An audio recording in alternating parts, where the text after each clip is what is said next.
O vento forte. Ora, o vento forte poderá até levar as folhas do jardim, mas jamais as raízes das árvores e das flores. Entenda, é Deus quem te sustenta e te mantém em pé.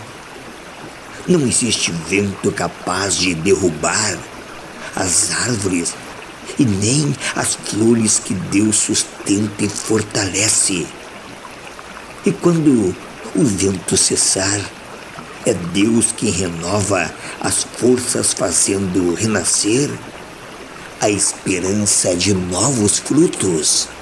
Muitas vezes as folhas caem, mas a árvore não morre.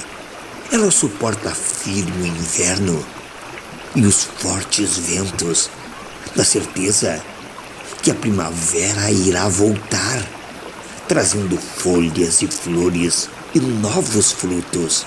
Por isso, meu irmão e minha irmã em Cristo Jesus, não desanime diante das adversidades e das dificuldades da vida. Deus está presente em cada estação da sua vida. Ainda que as folhas caiam, você permanecerá de pé, pois o Senhor é que sustenta as tuas raízes.